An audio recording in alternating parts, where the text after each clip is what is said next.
5, 4, 3, 2, 1, 0.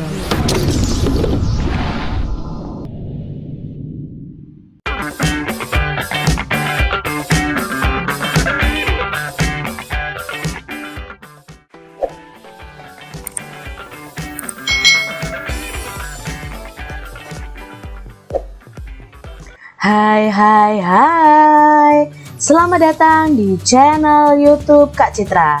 Hari ini kita akan belajar bersama-sama lagi untuk mata pelajaran tematik kelas 3 di tema 2 subtema 1 pembelajaran yang ketiga. Nah, mari kita belajar dengan penuh semangat. Di samping rumah Dayu banyak tumbuh pohon tomat. Ibu Dayu senang bercocok tanam. Dayu sering membantu ibu merawat pohon tomat. Saat merawat tanaman tomat, Dayu bernyanyi lagu tomat. Pohon tomat mulai berbuah. Buah tomat muda dan berwarna hijau. Jika sudah masak, warnanya menjadi merah. Buah tomat banyak manfaatnya. Buah tomat mengandung vitamin C yang sangat berguna bagi tubuh. Ini adalah informasi mengenai tumbuhan tomat. Nah, tumbuhan tomat ini ternyata banyak manfaatnya. Di dalamnya mengandung vitamin C yang bagus untuk kesehatan mulut dan gigi kita. Adik-adik, coba kalian konsumsi tomat ini untuk menjaga kesehatan kalian. Tuhan menciptakan banyak tumbuhan. Kita harus mensyukuri anugerah yang diberikan Tuhan. Semuanya dapat dimanfaatkan untuk kebutuhan manusia. Tumbuhan yang semua bagiannya dapat berguna yaitu pohon kelapa. Nah, pohon kelapa ini semua bagian tumbuhannya bisa berguna untuk manusia, adik-adik. Buahnya tentu bisa untuk kita makan, dan airnya ya, air dari buahnya bisa kita minum. Lalu daunnya bisa dibuat janur ya, bisa untuk dibuat ketupat. Lalu lidinya ya, batang kecil dari daunnya bisa digunakan menjadi sapu lidi. Lalu batangnya itu bisa digunakan untuk bahan bangunan. Nah, pohon kelapa ini banyak sekali manfaatnya. Tahukah kamu asal mula buah kelapa? Nah, kita mau mendengarkan dongeng tentang asal mula buah kelapa. Asal mula buah kelapa. Seorang laki-laki mendaki gunung yang tinggi. Ia ingin mengunjungi penyihir sakti. Penyihir sakti mempersilahkan laki-laki itu masuk ke pondoknya. "Wahai penyihir sakti, ada sesuatu yang ingin kumohon darimu," kata laki-laki itu sambil menunduk dengan hormat. "Aku ingin diberi sesuatu olehmu agar aku menjadi seseorang yang sangat berguna bagi setiap orang." "Permintaanmu cukup bagus," sahut penyihir sakti.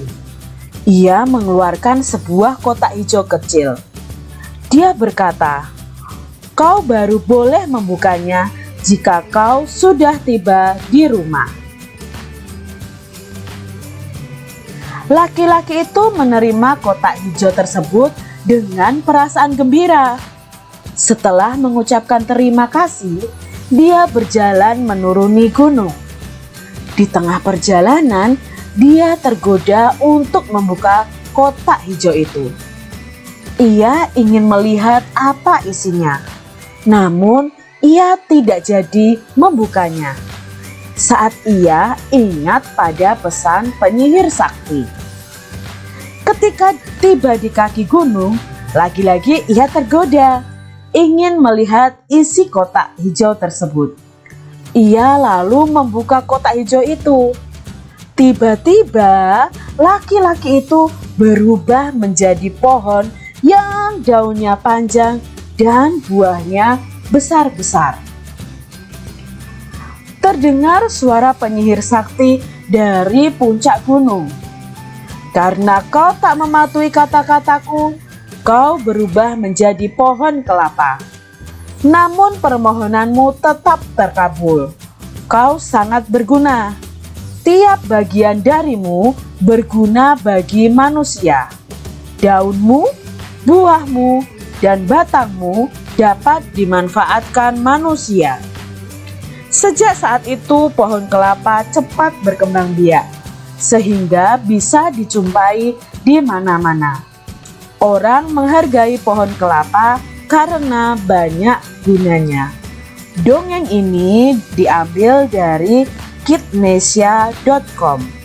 Nah adik-adik, dalam dongeng ini diceritakan tentang asal-usul pohon kelapa. Ingat adik-adik, dongeng itu adalah cerita yang tidak nyata atau cerita yang berdasarkan khayalan dari penulisnya. Dari dongeng ini kita bisa ambil pesannya adik-adik. Kita bisa ambil amanatnya. Apa amanatnya? Amanatnya adalah kita tidak boleh ingkar janji. Kita harus patuh, ya, patuh terhadap aturan. Kalau di sini tadi si laki-laki tadi ya tidak patuh terhadap penyihir saktinya, ya. Dia ingkar janji, dia membukanya di tengah jalan, membuka kotak yang diberikan oleh penyihir sakti. Apa pesan yang terdapat pada dongeng asal mula buah kelapa? Nah, pesannya tadi adik-adik ya, kalian harus taat, patuh ya, tidak ingkar janji ya, jangan mudah tergoda. Nah, itu adalah pesan yang terdapat pada asal mula buah kelapa. Dayu mengunjungi pamannya, seorang petani kelapa. Dayu melihat panen kelapa di kebun pamannya. Terdapat banyak mobil truk akan mengangkut buah kelapa ke kota. Seorang pekerja menghitung buah kelapa di truk pertama sebanyak 425 butir. Di truk kedua ada 590 butir buah kelapa. Jadi ada dua truk nih adik-adik. Yang pertama isinya 425, yang satu 590. Nah, ini adalah posisi awal truknya. Yang awalnya adalah yang pertama, posisi gambarnya itu yang 425 dulu. Lalu ditambahkan truk yang kedua 590. Ketika dijumlahkan hasilnya adalah 1015. Jika posisi gambar truknya diubah, sekarang 590 yang di depan, 425 yang di belakang, maka hasilnya akan sama, yaitu 1015. Nah, di sini penjumlahan itu berlaku sifat pertukaran ya. Jadi ketika ditukar penjumlahannya ini, ditukar tempatnya, itu hasilnya tetap sama. Contoh di sini Kak Citra punya penjumlahan ya. Ada 535 ditambah 400, lalu kita balik. 400 ditambah 535. Nah, untuk mencarinya kita bisa memakai penjumlahan bersusun. Ya. 535 ditambah 400.